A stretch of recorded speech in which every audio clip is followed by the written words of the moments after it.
단출하게 저희끼리 장동혁 이야기를 좀 한번 해볼까 합니다. 네. 정부가 이제 부동산 갭 투자 차단책을 내어놓았죠. 그런데 이상경 국토부 차관이 자신은 30억 원대 아파트 갭 투자를 했으면서 국민에게는 돈을 모아 집을 사면 된다는 발언을 했다가 어마어마한 비판을 받았습니다. 네. 그래서 사과를 했지만 결국 사퇴했어요. 네. 그러자 장동혁 국민의힘 대표는 이때다 싶어서 이재명 정부의 부동산 정책을 계속해서 씹어 제낍니다. 뭐 짧게만 한번 볼까요? 뭐 사태뿐만 아니라 정부가 부동산 정책을 완전히 뭐 바꿔야 한다. 뭐 네. 이런 이야기를 하고 있습니다. 그런데 장동혁 대표는 집을 6채를 보유하고 있는 것이 알려졌습니다. 네. 그런데 장동혁 대표는 이 6채 실거주 목적이다. 예. 실거주. 실거주. 네. 요일별로 산다. 야, 부럽다. 참. 실거주. 너네는 양말 갈아 신지 나는 집을 갈아. 실거주. 오늘은 야. 어디 가서 자나. 장동혁의 발언 영상으로 보고 오겠습니다. 부동산 6채를 소유하고 있지만 모두 다 실거주용이었습니다. 아파트 4채를 합한 가격이 6억 6천 정도 됩니다. 그리고 시골의 아파트와 나머지 것을 다 합하더라도 아파트 그리고 주택 가격의 총 합산액이 8억 5천 정도 됩니다. 네. 이렇게 얘기를 했는데요. 네. 장동혁 부동산 보유 현황을 뭐 짧게만 한번 보여드릴까요? 네, 구로구 아파트, 충남 보령 아파트, 충남 보령 주택, 그리고 국회 앞에 오피스텔 있고 안양의 아파트, 진주, 경남 진주의 아파트 또 있습니다. 네. 자, 어떻게 생각들 하십니까? 야. 아니 일단 충남에 있는 건 본인 말 맞다나 부모님 것이라고 치고요. 그다음에 구로에 하나 정도는 있을 수 있다고 봅니다. 서울에서 활동을 하니까. 네. 근데 구로하고 여의도는 굉장히 가까운데 또 그 국회 활동, 의정 활동하는데 필요하던 또 오피스텔이 또 있어요. 그리고 경기도 안양하고 경남 진주는 무슨 연고가 있어서 거기다 5분의 1, 10분의 1씩 지분을 가지고 있는 거예요. 지분을 가지고 있는 건 실거주를 살 수가 없지 않나? 실거주를 왜 지분을 가지고 해요? 지분을 갖고 있다는 게 어떤 의미예요, 정확히? 그러니까 유산으로 물려받았는데 네, 아직 일부. 유산 분배를 안 했다. 그런 뜻인 것 같아요. 그리고 다 합쳐서 어떻게 저는 구로 저기 어느 아파트인지 모르는데 사시는 분들이 주민들이 소송할 것 같아요. 너 때문에 집값 떨어질 것 같다고. 우리 그렇게 싼 데 아니야. 아, 저게 실거래가는 아니다. 구로에 4억 가지고 아파트 사왔어요. 저한테 5억에 파세요. 그래가지고 네. 1억 얹어 드릴게 저도. 그런데 이런 와중에 여기에 또 그 참전한 사람이 있었으니 바로 이준석 대표입니다. 네. 이준석이 이것과 관련해서 뭐라고 이야기를 했는지 한번 좀 보여주시겠습니까? 마이바흐 타고 벤틀리 타는 사람들이 집에 중형차 한 대, 경차 한 대, 오토바이 한 대 있는 사람한테 차가 4대라고 공격하는 느낌이다라면서 장동혁 대표를 좀 커버 쳐주는 느낌이네요. 그리고 민주당을 네. 비판한 건 이거는 완벽한 말장난입니다. 자, 이거 계속 띄워놔 주세요. 네. 차량하고 부동산을 비교하는 것 자체가 이 본질하고는 너무 맞지 않은 겁니다. 자, 차는 필요에 따라서 여러 대 가질 수가 있어요. 그렇죠. 그리고 용도에 따라. 차는 투기의 대상이 될 수가 없습니다. 하지만 부동산 이게 지금 우리가 이렇게 얘기하는 거의 본질이 뭡니까? 부동산을 사용의 목적으로 쓰는 게 아니라 투기의 목적으로 쓰는 것을 우리가 문제 삼는 거잖아. 완전한 말장난에 아무런 본질이 없는 이런 어처구니 없는 것을 대한민국 언론은 다 헤드라인에 이거를 띄웠더라고. 저게 무슨 이게 얼마나 무식한 말입니까? 이게 부동산 문제의 본질은 이겁니다. 우리나라의 주택 보급률이 한 115% 됩니다. 그런데 자가율은 55%밖에 안 돼요. 그럼 대한민국 국민의 45%는 집이 없다는 겁니다. 네. 집은 넘쳐나는데 그런데 6채를 가지고 있는 사람이 있다는 거예요. 그렇습니다. 자기가 가져야 될 집에 5채를 더 갖고 있다는 이유입니다. 그렇습니다. 그 5채를 갖고 있는 이유를 이제 분석해 봐야 돼요. 진짜 실거주를 요일별로 하기 위해서 거주하고 있는 건지 아니면 투기 목적인지 요건 이제 확인해야 되는 건데요. 이준석 대표 이야기는 또 앞뒤가 안 맞는 거예요. 구로구에 있는 집이 오토바이 아닙니다. 아유, 그건 맞아. 구로구에 있는 집이 오토바이 그거는 아니에요. 정확해요. 그렇죠. 오토바이 아니야. 예, 구로구에 있으면은 대한민국 전체로 보면은 그것도 외제차 수준 됩니다. 아. 자, 여의도 오피스텔도 평수는 어느 정도인지 모르겠습니다만은 외제차 수준 정도 됩니다. 안양 가도 최소한 중형차 이상 수준 됩니다. 아. 이게 전부 다 말장난으로서 말장난이야. 본질을 흐리고 있는 물타기예요. 이거. 네. 이건 국가에 아무런 도움도 안 되는 사실은 그냥 나는 이런 얘기 우리 다루지도 않고 나도 그러고 싶어요. 근데 이거 언론이 엄청 다룬 거 아시잖아요. 그거를 이해를 못하겠어 저도 여기에 대해서 정색하고 말하고 싶은 생각도 없어요. 아니, 사실은. 저도 그런데, 그러니까 예. 이 저희가 저기서 다루는 이야기는 오로지 이것 때문이라고 봐요. 왜 이런 쓸데없는 문제기를 이렇게 크게 뽑아가지고 맞아요. 무슨 의미라도 있는 것처럼 다뤄주냐고. 그러니까 저도. 예. 그리고 아마 그나마 의미를 찾는다면 이준석 다시 저 국힘 돌아가고 싶구나. 그러니까 사들어주는 거. 저도 이 정도 약간- 하나 정도? 예. 이것도 별 의미는 없어요. 네, 그리고 저도 이게 그 의미 없다고 봅니다. 수도권의 부동산을 주요 선거 이슈로 삼으면서 정치적 연대를 모색하겠다. 네. 라는 이제 이준석의 노림수가 이제 포함되어 있는 거죠. 근데 이거 굉장히 앞으로도 이어질 겁니다. 그럴 것 같아요. 이준석은 지금 들어가야 돼요.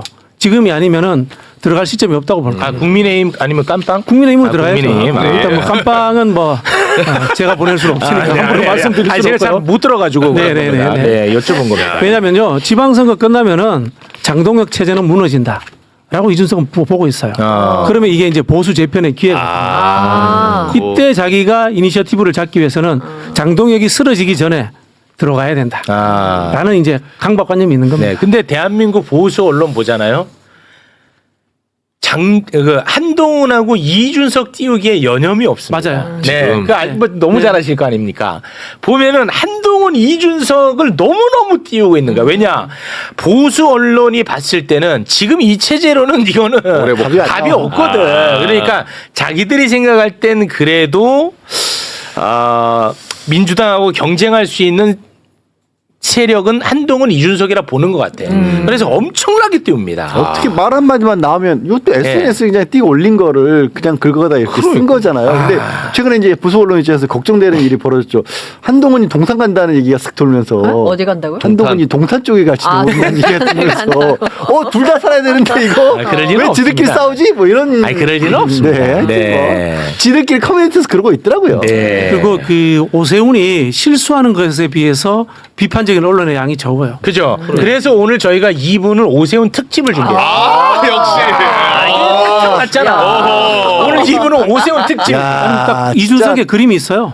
한동훈 손잡고 오세훈 손잡고 유승민 복귀시키고 그러면은 지방선거를 기점으로 해서 보수 재편하는 것처럼 보이면서 지방선거 할 만하다. 그러면은 현재 국민의힘 주류들의 주도권이 자기들 쪽으로 넘어온다. 이런 그림 그릴 거예요. 네.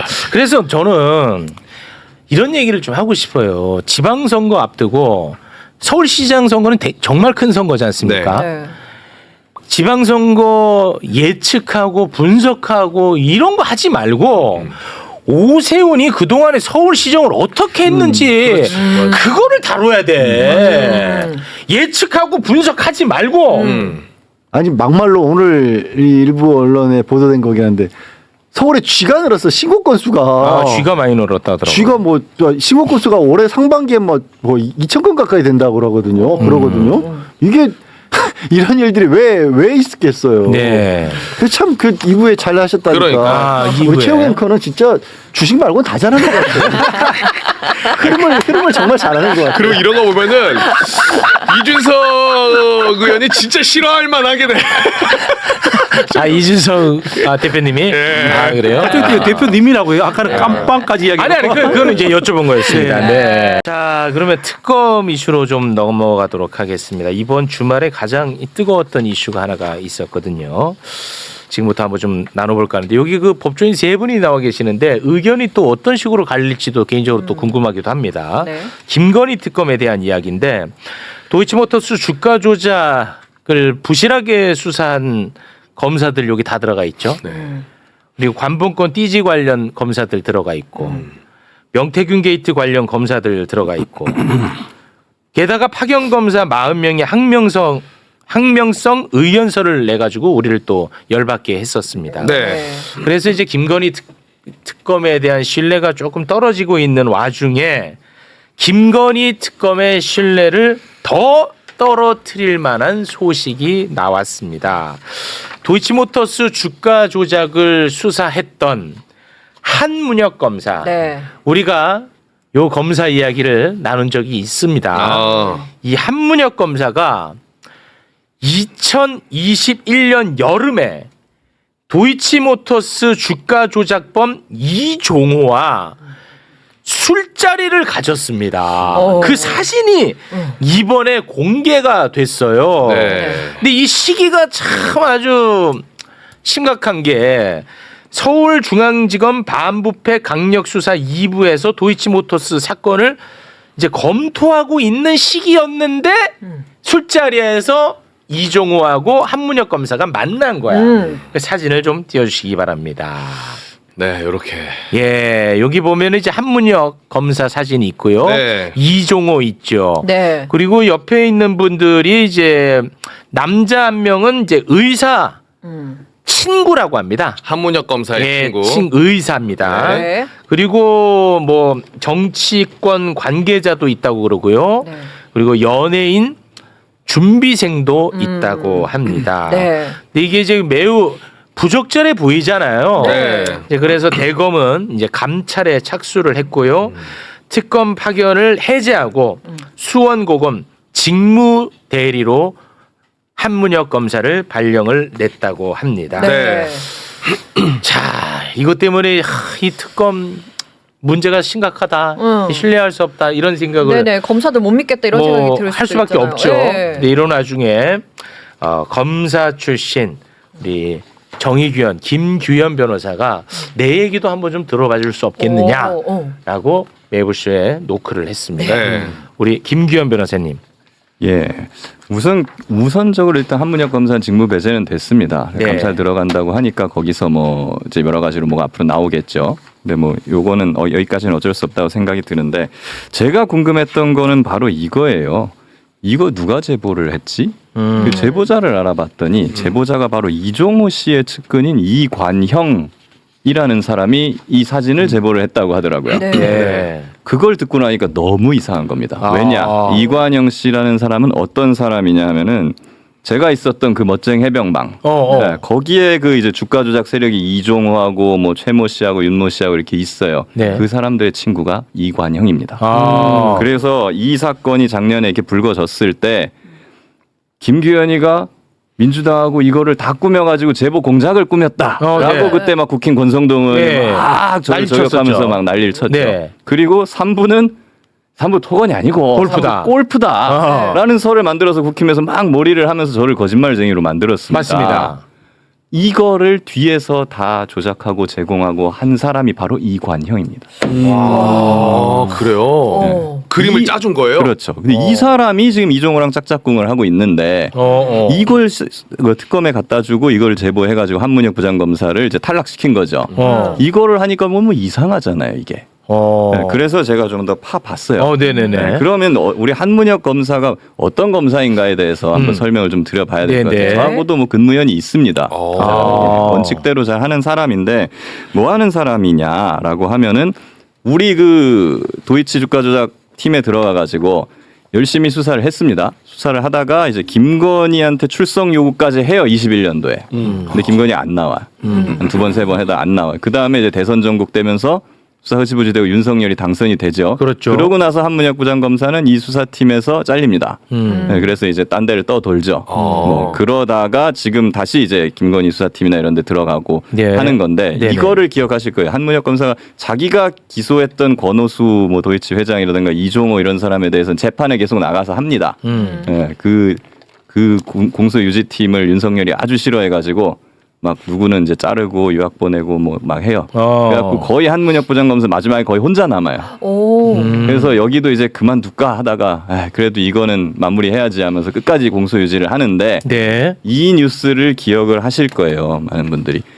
김건희랑 최은순 모녀가 도이치 주가 조작으로 얻은 차익이 23억 원이다. 네. 이거 기억하시죠? 검찰 네네. 의견서에 네, 있었잖아. 검찰이 의견서를 냈잖아요. 그렇지. 네, 그래가지고 사실 그 당시에 이게 상당한 반향이 됐고 이거 난리 났었어. 대검이랑 용산에서 반응이 어땠을까요? 이거? 이거는 어떤 새끼야 이랬겠지. 누가 썼어요? 이거? 그랬겠지. 어떤 놈이 썼어? 엄청 어. 색출을 들어갑니다. 네. 그거 의견서 쓴 검사 누구냐? 한문혁입니다. 한문혁이요? 네. 그리고 사실 이것도 기억하실 거예요. 그 쩐주가 한 명 더 있어요. 김건희 말고. 맞아요. 손모 씨라고. 손모 씨. 네, 이름도 참 특이한데. 어. 네. 그 사람이 1심에서 무죄가 나옵니다. 그렇습니다. 네. 그래가지고 이거 용산에서 어떻게 하냐. 옳았구나. 이거 2심에서 어차피 무죄 나오면 김건희도 쩐주고 얘도 쩐주인데 얘 무죄 나왔으니 김건희도 무죄다. 김건희 무혐의 준비해.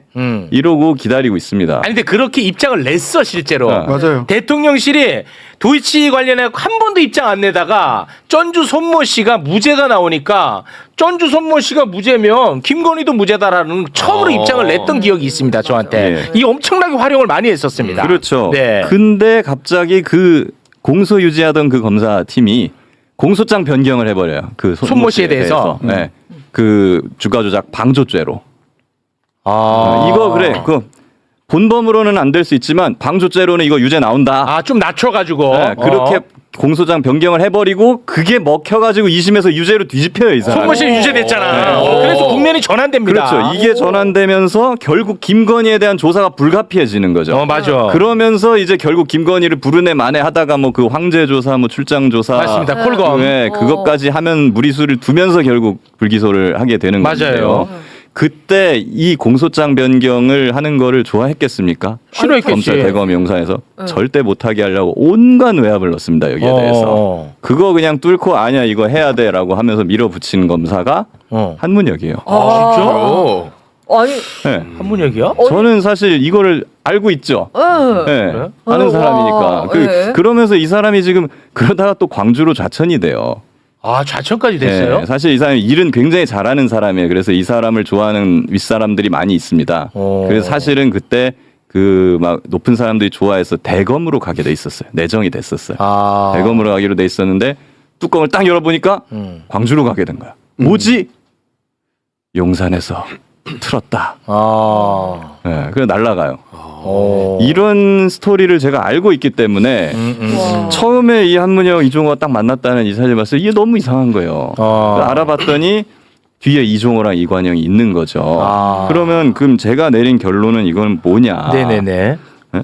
이종호가 처음에는 그 의사 있잖아요. 네. 사진에 나오는 의사. 그 그게 의사. 누구냐면은 이제 한문혁 검사 지인인데 한문혁 검사 자녀들이 좀 아픕니다. 네, 봐가지고 그 의사의 도움을 좀 많이 평소에 받는다고 해요. 그래서 친해가지고 그 의사를 만나러 간 거예요. 네, 그러니까 뭐 친분 있어 술도 자주 먹고 하니까 만나러 갔더니 거기에 이제 이종호가 와 있던 거죠. 보니까 여기서부터는 이제 저의 약간의 가공이 들어가는데 이종호는 자기가 검찰에 아는 사람이 많아요. 관리하는 검사들도 많고 여기다 하다 보니까 수사 대비하다가 이 도이치 수사팀에 한문혁 검사가 새로 합류한다더라. 도중에 합류하거든요. 한문혁은. 합류한다더라 하니까 이종호는 그러면 한번 작업을 걸어볼까? 라고 해가지고 어떻게 접근해서 그 자리에 온 것 같아요. 그 술자리까지. 네, 그렇죠. 그래가지고 그날은 근데 이제 아마 이제 침만 묻혀놓잖아요. 보통 처음에 내가 블랙펄 이종호다 이러면 이제 한문혁이 뭐야 하면 가버릴 거 아니에요. 그러니까 이제 처음에는 그냥 사업하는 사람이다. 안면 트는 정도. 네, 이런 정도로 하고 그냥 그 자리는 끝났던 것 같습니다. 그 뒤에 이제 한문혁이 와가지고 사건 보다 보니까 이종호가 그 사람이 이 사람이었던 거예요. 근데 이 사람은 어떻게 했어? 그게 중요해. 그게 제일 중요하죠. 그게 중요해. 그게 중요하죠. 이게 중요하다고. 그래서 사실은 어떻게 했어? 한 달 반쯤 뒤에 그냥 이종호 바로 구속시켜 버립니다. 구속했어. 네, 바로 구속해. 그러니까 첫타 구속이 이종호였어요. 그래? 네, 그러고 그냥 이종호 구속 기소하고 그 다음에 이제 제가 아까 말씀드렸던 대로 김건희 뭐 공소장 변경 23억 차이 이게 다 한문혁 검사한테서 나온 거란 말이죠. 그러고 나서 김건희 특검이 되니까 거기 또 이제 수사팀장으로 들어가가지고 김건희까지 구속을 시켜버립니다. 이종호 또 구속시키고. 이러니까 이종호 입장에서는 하나도 안 통한 거잖아요, 이게. 그렇죠. 네, 그리고 한문혁 검사 밉겠죠.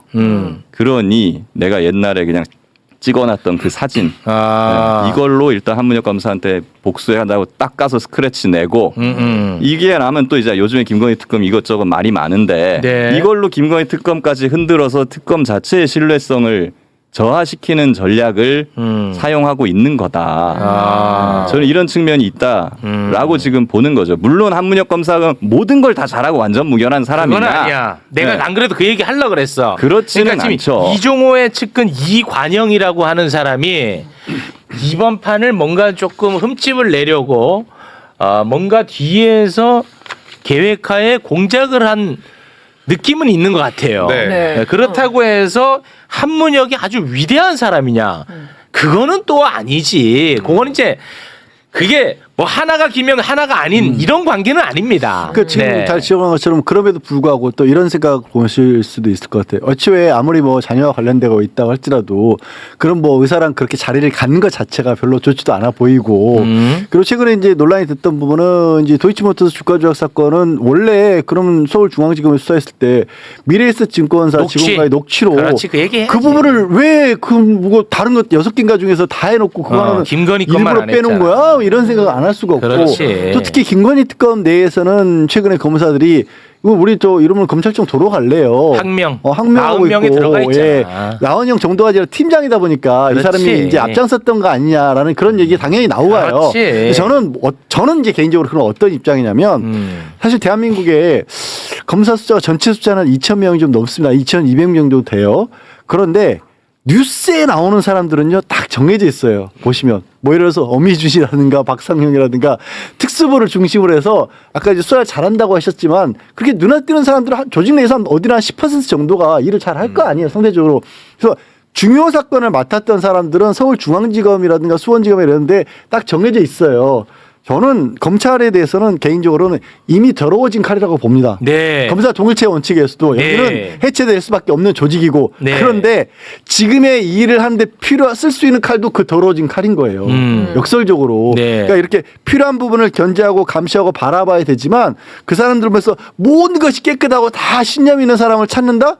아무도 없어요. 그렇습니다. 그건 아무도 없어요. 네. 그래서 지금 이 사람에 대해서도 공과를 잘 따져봐서 진짜로 지금 김기현 변호사가 제기한 것처럼 네. 만약에 뒤에 이광현이라는 사람이 공작이 있어서 이 사람이 밀려나게 된 거라면 거기에 넘어가는 거는 우리 피해일 수밖에 없는 거고 그렇습니다. 네. 그리고 진짜로 문제가 있는 사람이었다라면 감찰을 통해서 밝혀질 것 같은데 저는 이 생각이에요. 대검에서 만약에 감찰해서 이 사람 징계하잖아요. 이 사람 깨끗한 사람일 거예요. 아니 그렇게는 아니 그냥 네. 반은 농담이고 반은 진심이에요. 왜냐하면 최근에 쿠팡 사건 봐요. 문지석 부장검사를 감찰했어요. 그렇습니다. 예. 지금도 그러니까 뭐냐면 아직도 검찰 조직 전체는 훨씬 더 더러운데 그렇습니다. 일 수밖에 없다라는 거예요. 네. 그걸 우리가 잊고 갑자기 특검에 갔으니까 특검 검사들은 정의로워질 거다?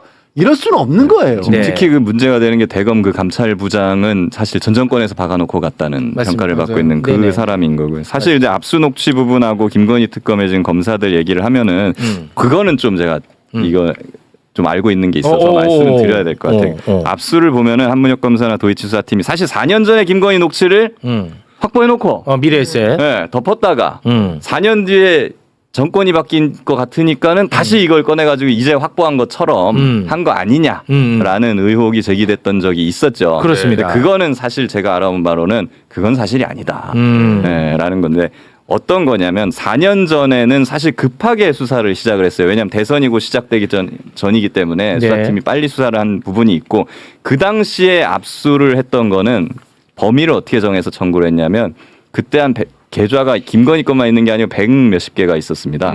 140 몇 개의 계좌에 대해서 각 계좌 거래 내역에 관한 보존 자료, 녹취 포함 이거를 청구를 했더니 해당 계좌 우리가 뭐 이제 전화 주문을 할 수도 있고 HTS로 이렇게 할 수도 있고 하잖아요. 네네네. 그러니까 그 계좌 거래 내역에 딸린 뭐 이런 녹취 이런 것들만 온 건데 거기에는 김건희의 우리가 아는 이번에 녹취가 없었다고 해요. 네. 근데 이번에는 어떻게 했느냐? 김건희만 타겟을 삼아서 올해 초에 김건희와 관련된 모든 녹취록으로 해갖고 새로 청구를 한 겁니다. 그랬더니 거래 계좌 내역 거기서 온 것뿐만이 아니라 고객센터 뭐 통화라든가 네. 뭐 이런 다른 경위에서 통화한 그것까지 싹 다 딸려서 이번에 온 거예요. 그러다 보니 여기서 김건희 그게 발견이 싹 다 된 거죠. 네. 물론 4년 전에 그럼 왜 싹 다 안 했어? 라고 결과론적으로 이제 우리가 비난을 할 수 있어요. 네네. 그렇지만은 의도적으로 이거를 4년 전에 이제 할 수 있음에도 안 했다라고 보는 것은 조금 과한 측면이 저는 있는 것 같다라는 생각이 들고 무엇보다도 4년 전에 그 압수영장은 한문혁 검사가 안 했습니다. 그건 한문혁 작품이 또 아니에요? 한문혁이 오기 전에 한 거예요. 아. 그러니까 진짜 그래요. 저는 이제 걱정되는 게 가뜩이나 김건희 특검이 이제 아까 얘기했던 것처럼 검사들 이제 돌아간다라는 그런 항명 의혹도 제기가 됐었고 힘이 많이 좀 뭐 태워본단 말에 들으면서 빠져 있는데 네, 이런 맞습니다. 일이 벌어져서 더 빠져버리면 네. 결국 이제 손해는 국민이 보는 그리고 거죠. 이제 손해는. 태업을 네. 하는 검사들은 이거 또 실명을 밝히면 막 들어올 것 같아서 좀 그런데 그 한민혁 검사 그쪽 팀이 아니고 다른 팀이에요. 예? 뭐라고? 하여튼 그 말- 다른 뭐야? 그 팀 뭐 있어요. 가족오락관을 해, 거기가 갑자기. 지금 진원지래 지금. 그럼 지금 진원지가 약간은 잘못 알려진 부분이네. 왜냐하면 한문혁 검사가 진원지라고 생각하는 분들도 많아요. 알고 계신 분들 거기 많아요. 서열이 제일 기수가 제일 기수가 높거든요. 아, 한문혁이 이제 기수가 제일 높아요? 네, 기수가 제일 근데 기사에 높으니까. 그런 말 많던데요. 한문혁 검사가 주도했다고. 아 그거는 사실 좀 오해가 있습니다. 아, 그거에 그래요? 대해서. 근데 뭐 그거는 이제 막 나중에 감찰이든 뭐든 네, 하면서 뭐 네. 밝혀지면 될 것 같고 제가 근데 사실 제가 화가 나는 건 이런 거 제가 뭐 한문혁 검사를 뭐 제가 좋아해가고 뭐 변호를 해줘야 되겠다 이 사람 살려야 된다 이러려고 한다기보다 네네. 이거죠 지금 이게 이종우 이관영이 뒤에서 지금 짜놓은 판이거든요. 이게. 네네네. 이거에 지금 특검이 다 놀아나고 우리 진영 전체가 지금 그러면 막 안 이 되지. 위에서 지금 춤을 추고 있는 여기서 누가 웃고 있겠어요? 지금 이걸 네, 뭐 그렇죠. 네, 이종우 막 낄낄대고 있을 거 아니에요. 저것들 봐라 지들끼리 지금 갈라가지고 저거 막 싸우고 있다 이럴 거 아니면 그렇습니다. 이게 저는 제일 화가 나는 거예요. 네, 저는 또 네. 이종우 이관영한테 한번 또 당해본 사람이니까. 그게 이제 핵심이죠, 네. 사실은. 네. 근데 뭐 예를 들어서 이종호의 최측근 이관영이 예를 들어 공작을 벌이고 있는 중이다. 그렇다고 해서 한문혁이 아주 위대한 사람 이렇게 바로 건너가는 건 아니라는 그거 거야. 얘기 그러니까 아니에요. 그거를 이제 각자 사안별로 우리가 좀 볼 필요가 있는 그건 그래서 이제 제가 감찰을 오죽했으면 통해 가지고 그건 이제 네. 또 밝혀지는 그렇죠, 그렇죠. 거고. 예. 오죽했으면 그렇게 더러운 하면 됩니다. 칼이지만 쓸 수 있는 예. 칼은 그거밖에 그렇죠. 없다라고. 그렇지. 그리고 그렇지. 사실은 이제 만약 예. 이런 논란이 나올 때마다 우리가 이 사람들을 그냥 막 다 쳐내고 나면은 결국에는 누가 그러면은 남겠어요, 이제 검사들이. 쉽지 않지. 정말 현실적으로. 정말 폐기물 같은 그런 그러니까 사람들 맞아요. 네. 아. 그러니까 뭐 나는 뭐 솔직히 잘 모르겠어요. 한문혁이 뭐 23호 의견서 작성한 거는 저는 굉장히 잘했다고 봅니다. 네. 그러나 녹취를 그때 확보하지 못한 거 저는 매우 문제가 있다고 보는 입장이에요. 그리고 한문혁이 윤석열 정권에서 좌천성 인사를 당했다고 해서 그 자체만 놓고 봤을 때 그것이 훌륭한 검사라는 증거가 될 수 없다. 왜냐? 이원석 검찰총장도 윤석열 정권에서 핍박받았어. 맞아. 잘렸잖아. 근데 신당하고. 이원석이 뭐 어마어마하게 위대해갖고 훌륭히 수사를 해서 핍박받은 건 아니거든. 네, 맞아요. 그러니까 그런 거를 이제 사안별로 우리가. 윤석열도 대구로 쫓겨갔었어요. 그러니까. 예. 쫓겨갔다고 다 예. 그런 건 아니에요. 사안별로 볼 필요가 있다. 네. 근데 이제 가장 중요한 것은 김건희 특검이 힘이 빠지면 결국은 국민이 이제 손해가 보니까 현실적으로 조금 우리가 감안할 부분도 좀 있지 않겠느냐 뭐 그 정도 좀 생각이 드네요. 네. 특검과 특검보들이 잘해야 돼요. 그래서 결국은 어떻게 그러니까 아까 뭐 더러운 칼 무슨 칼 얘기를 했는데 네. 그 칼을 제대로 쓰는 거는 민중기 특검과 그 아래 지금 새로 이번에 두 분까지 들어간 특검 보들이 그래요? 팀별로 다 팀장을 맡고 계시니까 이분들이 잘 하셔야 돼요. 네, 이번에 그렇지 않아도 추가로 임명된 새로운 특검보가 있는데요. 네. 뭐 소개를 좀 한번 해주시겠습니까? 얘기해주신 대로 김건희 특검팀의 새 특검보로 김경호 변호사와 그리고 박노수 변호사 이렇게 두 분이 새로 네, 임명이 둘 다 이제 됐습니다. 판사 출신이에요. 네. 공소유지에 좀 신경을 쓴 것 같은 느낌이 드는데 참고로 그 김경호 변호사 매불쇼에 나오는 분으로 알고 있는 분들이 많아. 저도 처음에 라커 김경호 라커 김경호 변호사로 사람들이 알고 있는 경우가 많아. 네. 그래서 굳이 사진을 띄웠습니다. 예. 그분 아닙니다. 네. 아니 일부 언론에는 그분 사진 나간 적도 있다. 맞아요. 그러니까 네. 그분 아닙니다. 네. 네. 자, 이 선택은 어떻게 보십니까? 저는 살짝 걱정되는 부분이 있어요. 뭐냐면 조금 전에 얘기를 했던 것처럼 아직 우리는 김건희 특검에 기대하고 있는 바가 많고 해야 될 일이 굉장히 많은 것 같은데 벌써 공소유지에 관심이 더 있다라면 수사의 방점이 지키지 않고 어느 정도 정리를 좀 하려고 하는 거 아닌가라는 걱정이 좀 들어요. 물론 이분들이 가서 그 일이라도 잘해주시면 되는데 근데 김건희 특검은 김건희 특검에서 설령 이 김건희 특검 민주기 특검이 계획하고 있는 어떤 정리 단계에서 끝나더라도 나머지 것들은요 두고두고 계속 해야 되고요. 확실하게 다 밝혀야 되고요. 지금 새롭게 나온 것만 해도 그 왜 저 경복궁 그렇게 자주 왔다 갔다 하는 네. 거야. 그러니까 그런 것들도 계속해서 다 밝혀내야 되는데 몇 년이 걸리더라도 그러려면 우리끼리 싸우고 우리끼리 실망하고 안 돼 이렇게 하면 안 그건 된다는 안 거예요. 돼. 네. 근데 이제 이렇게 보셔야 될 것 같아요. 이게 이 특검은 김건희 특검이 가장 긴데 수사 기간이 12월 초인가 끝나요.